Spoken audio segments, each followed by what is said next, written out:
Sous les cieux tropicaux de l'île Maurice, l'histoire se déploie en vagues de changements, alors que l'île navigue entre ses racines coloniales et son élan vers l'indépendance. Des plantations de canne à sucre s'élançant dans les champs, aux drapeaux flottant le jour de l'indépendance, un voyage captivant à travers le temps révèle le cœur d'une nation renaissante.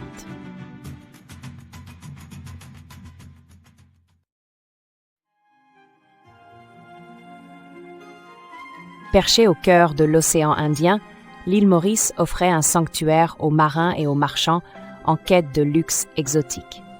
Alors que les colonisateurs européens découvraient sa position stratégique, Maurice devint un joyau convoité par les puissances maritimes.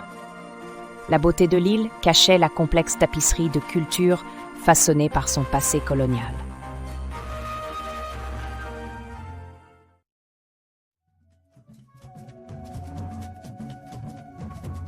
En 1638, les Néerlandais furent les premiers à revendiquer Maurice, établissant une colonie éphémère avant de l'abandonner. Les Français suivirent bientôt, laissant une marque indélébile sur l'île en cultivant la canne à sucre, transformant à la fois son paysage et son économie. Les Français amenèrent des esclaves africains, dont la sueur et le labeur bâtirent l'empire sucrier, semant des dynamiques sociales complexes.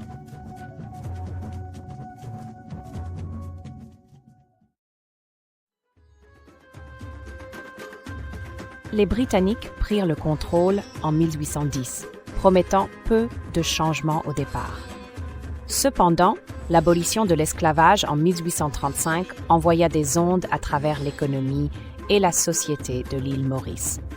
Les anciens esclaves embrassèrent de nouvelles libertés, tandis que les travailleurs sous contrat venus d'Inde arrivaient pour combler le vide de main-d'œuvre, ajoutant des couches riches à la mosaïque culturelle de l'île.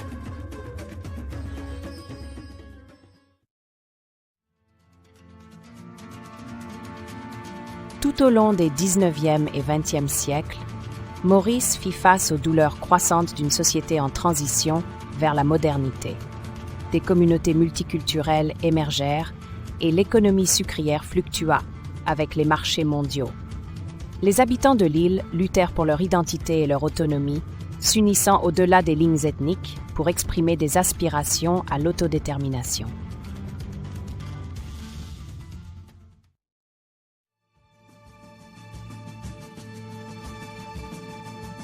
Après la Seconde Guerre mondiale, la voie de l'indépendance de Maurice devint inévitable, mais difficile. Des leaders politiques émergèrent de mouvements populaires, prônant l'égalité des droits et l'autonomie, naviguant dans un paysage dominé par les conglomérats sucriers. Des figures clés émergèrent, propulsant cette petite île vers une autonomie digne.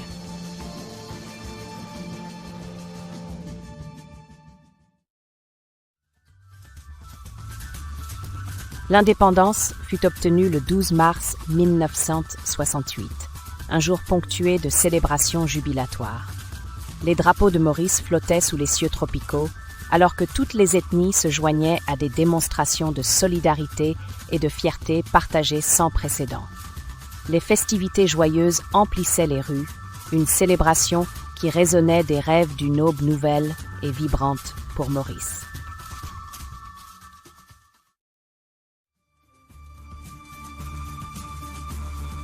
Après l'indépendance, l'île Maurice embrassa un voyage de diversification économique et de cohésion sociale, redéfinissant son identité par l'éducation et le tourisme.